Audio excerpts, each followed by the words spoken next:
Mga kamisyon, maayong gabi So, while ko natulog ba, naigi-impress sa Ginoo nako nga angay na kong isulti ninyo. Real talk lang ta. Kay gay ng kadlawon manggod, gabiyahe ko. May bulong ko kay daghang kayong mga batan-on, daghang kayong mga tao along the highway. So karon akong nagian nga nang giinom di ay saba kay tanan. Hasta daghana.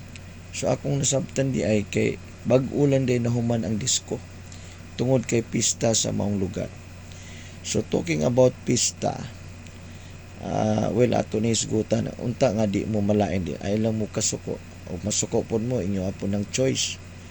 Pero na-realize na ako, nadumduman ako sa una manggod kay mauna akong kinabuhi.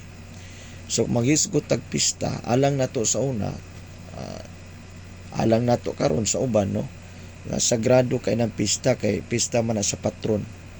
So karon gusto lang ako ni isulti ninyo og tagaan nato pagtagad mamalandong ta kung kini ya banis Ginoo kabubuton ba ginis Ginoo.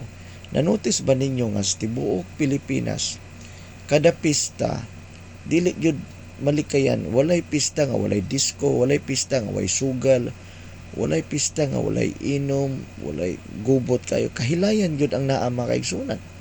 Siguro para nimo sagrado ng pista, depende na sila pag-celebrate, pero mga kaigsunan ang imong tang-awon gyud ang maong selebrasyon, ang iyang nahimong resulta, ang giproduce niya naghatag Ginoon og kining anba kana bitawng dili maayong ehemplo.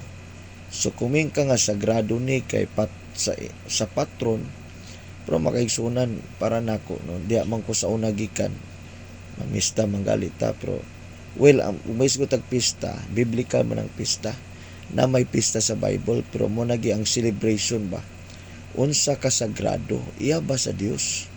So well kana lang ang gusto na kong maistorya manggod sa inyo karon.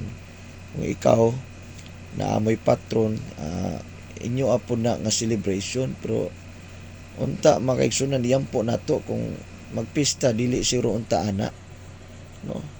Well I hope nga di mo masuko inyo kung nasabtan kay mga magunay customary po na ko sa una karon lang maako lang ni realize nga bil para nako ang tinuod nga pista pagsimba sa Ginoo, pagpasalamat unya direkta sa Ginoo magpasalamat.